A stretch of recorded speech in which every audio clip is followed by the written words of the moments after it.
صل على محمد وآل محمد.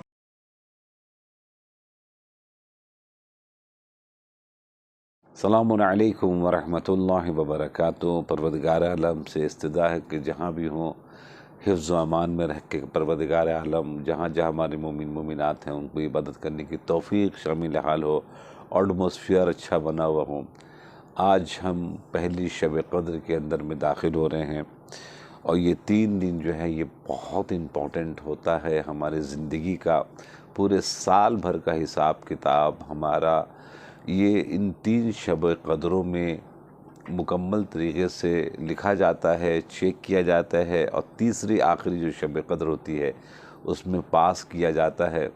تو یہ تینوں شب قدر جو ہیں ہمارے ہاتھ سے جانا نہیں چاہیے، چونکہ امام معصومین علیہ السلام نے بہت تاکید کی ہے کہ ان تینوں راتوں میں جاگے ہمارے مومنین مومنات، اور جاگ کر استغفار کرتے ہوئے عبادت کرتے ہوئے اپنی تمام حاجتوں کو حاصل کر لیں، چونکہ ان عبادتوں کے ذریعے سے یہ سال بھر تک کا حساب کتاب آپ کو ہم کو بڑے اطمینان کے ساتھ یہ مل سکتا ہے، مگر جب اگر ہم نے اس کو کھو دیا تو پھر ہمارا نقصان ہو جائے گا۔ عزیزان گرامی، تو دوستو عزیزوں، آج ہم آپ کی خدمت میں شب قدر کے لیے وہ آیت کریمہ جو مکمل طریقے سے ایک سورہ کی شکل میں نازل ہوئی ہے وہ آپ کو میں بتاتا چلوں، تاکہ آپ کو پتہ چلے، ہمیں پتہ چلے کہ کتنا امپورٹنٹ ہے ہمارے لیے شب قدر۔ بسم اللہ الرحمن الرحیم،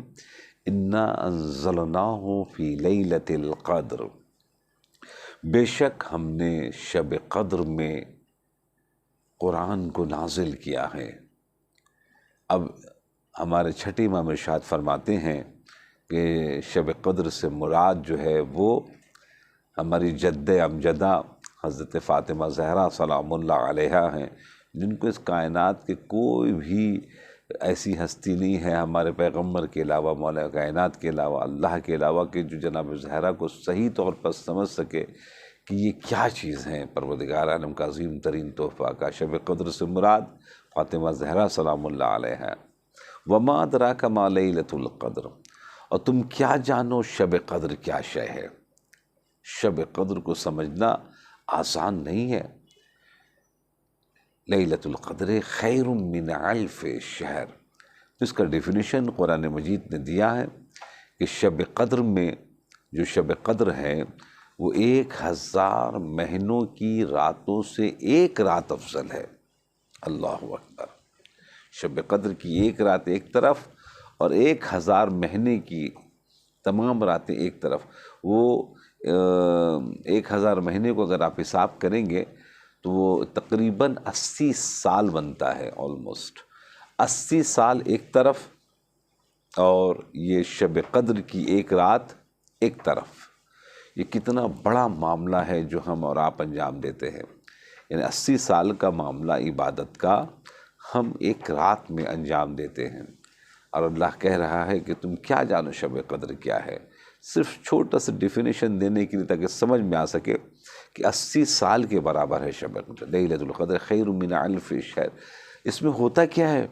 شب قدر میں ہوتا کیا ہے؟ شب قدر تنزل الملائکۃ والروح، اس میں ملائکہ کا نزول ہوتا ہے، ملائکہ نازل ہوتے ہیں، تنزل الملائکۃ والروح، اور کچھ بڑی بڑی ہستیاں ہیں جو اس آسمان سے زمین کی طرف آتی ہیں۔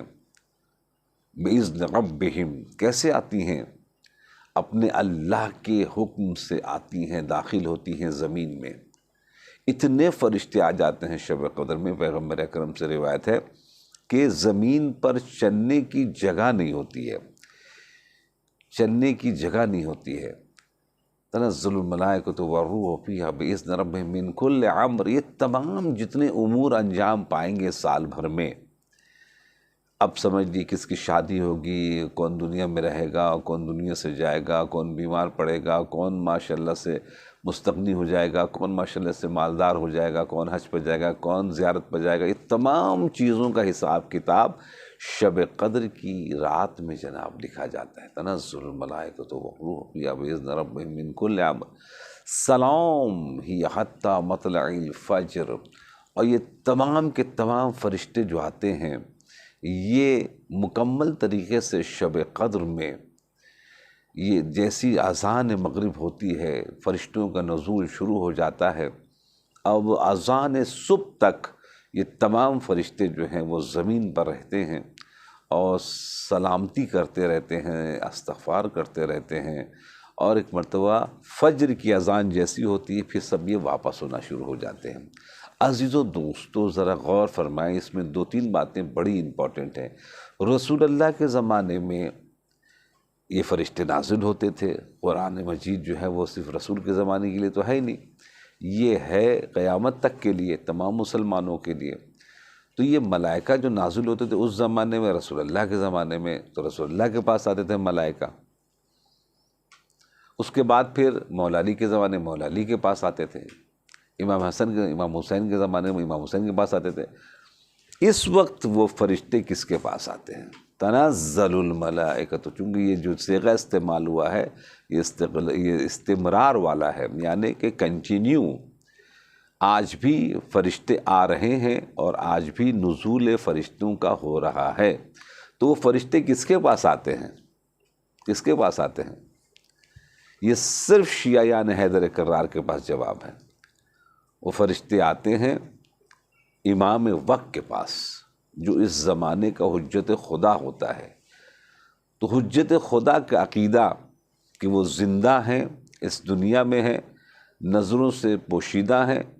اب وہ کچھ لوگ کہتے ہیں کہ اتنے مثال کے طور کے اوپر اتنے لمبی عمر کیسے ہو سکتی ہے؟ تو خوب لمبی عمر جناب خضر پیغمبر کی بھی ہے جو ان سے بڑے ہیں، رسول جناب عیسیٰ کی علیہ السلام کی ہے جو ان سے بڑے ہیں، شیطان کی عمر آج جو نہیں مانتے کم سے کم شیطان کو تو مانتے ہیں، شیطان کی عمر تو جناب بڑے، تو شیطان لمبی عمر والا ہو جائے وہ چلے گا، مگر رحمان کا نمائندہ اتنی لمبی عمر والا نہیں ہونا چاہیے۔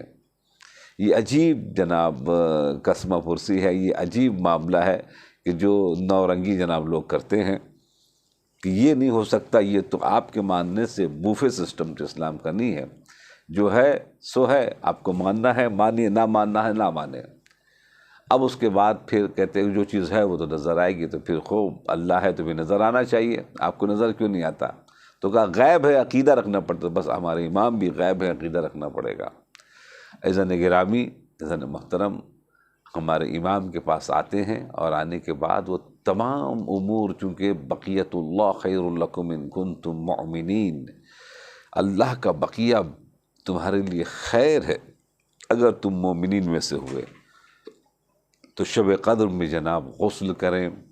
اور یہ جو شب قدر ہے جس کو شب ضربت بھی کہا جاتا ہے، دوستو جو بڑے غم کی رات ہے، بڑی اندوہ کی رات ہے۔ ذرا سوچے، ذرا فکر کر، ذرا غور فرمائے میرے مولا کائنات کی مظلومیت، جو اس کائنات میں علم بانٹنے کے لیے آئے تھے، اس کائنات میں علم بانٹنے کے لیے آئے تھے، خزانہ علوم۔ ایک انگریز نے بڑی اچھی بات کہی ہے کہ لوگوں نے مشغول کر دیا ان جاہل عربوں نے کہ مولا کائنات کو تلوار اٹھانی پڑی، ورنہ وہ ممبر سے صرف ان سے علم لیتے تو آج کسی بھی چیز کو ریسرچ کرنے کی ضرورت نہیں پڑتی، تمام چیزوں کا وہ سسٹم بتا رہے تھے اور تمام راز وہ کھول رہے تھے کہ اسپیس کے اوپر کیا ہے، زمین کے اندر کیا ہے، ہوا میں کیا ہے، پانی میں کیا ہے، وہ سب کچھ بتاتے، تو آج ہمیں کسی بھی چیز کی ریسرچ کرنے کی ضرورت نہیں پڑتی۔ مولا متقیان کو جو ضربت لگی ہے، روایتیں ملتی ہیں کہ ضربت کے لگنے کے بعد جب لوگ دیکھنے کے لیے مولا کائنات کو آ رہے تھے تو اس وقت بھی مولا کائنات کہہ رہے تھے پوچھو پوچھو جو کچھ پوچھنا چاہتے ہو، قبل اس کے کہ ہم تمہارے درمیان سے گزر جائیں۔ عزیزان محترم، ذرا غور فرمائیں، ذرا فکر کریں، ذرا سوچیں کتنا بڑا نقصان ہوا ہے اس عالم کائنات میں۔ مولا کائنات کی شہادت یہ ایک شہادت نہیں ہے، بلکہ اس کائنات کا بہت بڑا نقصان ہوا ہے۔ اب اس سے خوش کون ہوا ہے وہ تاریخ میں جا کے دیکھے، خود بخود پتہ چل جائے گا ان کا قاتل کون ہے۔ ظاہری طور کے اوپر ابن ملجم ہے، مگر باطنی طور کے اوپر ابن ملجم کو جس نے بھیجا ہے وہ قاتل ہے۔ ظاہری طور کے اوپر شمر نے خنجر چلایا ہے وہ امام حسین کے گردن کے اوپر، تو کیا شمر کیا صرف کیا قاتل کا؟ نہیں، بلکہ شمر کو جس نے بھیجا ہے وہ اصل میں مجرم ہے، اس کو تلاش کریں۔ جب اس کو تلاش کریں گے تو اوپر تک جائیں گے تو بہت سے لوگ جو چھپے ہوئے ہیں وہ جناب ظاہر ہو جائیں گے۔ اسی لیے آج عزاداری سے یا مجلس سے یا غاسو بہانے سے جو تکلیف ہوتی ہے وہ اسی وجہ سے تکلیف ہوتی ہے، چونکہ جب ایک مرتبہ کوئی تحقیق کرنے والا تحقیق کرتے ہوئے اوپر تک جائے گا تو بہت سی چھپی ہوئی چیزیں جو ہیں، بہت سے قاتلین جو پوشیدہ تھے، جنہیں فاطمہ زہرا کا قاتل کون ہے مسلمانوں سے پوچھے نہیں پتہ چلے گا، رسول اللہ کو کس نے جناب زہر دیا نہیں پتہ چلے گا، مولا کائنات کے اوپر ضربت کس نے لگائی زیادہ دور تک نہیں پتہ چلے، امام حسن علیہ السلام کو کس نے زہر بھجوایا اور دلوایا نہیں پتہ چلے گا، مگر امام حسین کی جو شہادت ہے، اس امام حسین کی شہادت نے پنجتن پاک کے قاتلوں کے چہروں سے جناب نقاب کو الٹ دیا ہے۔ آج اسی لیے امام حسین علیہ السلام کی شہادت سے جو اتنی تکلیف ہوتی ہے اس کی وجہ یہی ہے۔ تو دوستو عزیزو، مولا متقیان کی شب ضربت بھی ہے، شب قدر بھی ہے، جتنی زیادہ ہو سکے عبادت کریں، گریہ کریں، ماتم کریں، سوگواری کریں، اور ساتھ ساتھ اپنی جو حاجتیں ہیں وہ لے کر ساتھ ساتھ آگے بڑھیں، چونکہ یہ 3 شبوں میں یہ بار بار موقع نہیں ملتا ہے۔ اب اس کے بعد اگر کوئی خدا نخواستہ اگر بے مراد رہ گیا تو پھر عرفہ کا میدان ہوتا ہے، جہاں پر اللہ اکبر رحمت خدا نازل ہوتی ہے، اور ایک مرتبہ مستجاب الدعوات جو ہیں وہ الحمدللہ ان کے ذریعے سے اس کائنات کی دعائیں جناب قبول ہوتی ہیں۔ تو انشاءاللہ جہاں تک ہو سکے اپنے آپ کو مجلس ماتم وغیرہ میں مشغول رکھیے گا، اور شب قدر اچھے سے اچھے انداز سے منائیے گا۔ اس میں زیادہ سے زیادہ گریہ ہو، ماتم ہو، سوگواری ہو، تلاوت قرآن مجید ہو، دعا ہو، نماز ہو، ان چیزوں میں پوری رات کو بسر کیجیے گا۔ لغویات میں قطعاً بالکل مت جائیے گا، ورنہ یہ بہت بڑا نقصان ہوگا۔ والسلام علیکم ورحمۃ اللہ وبرکاتہ۔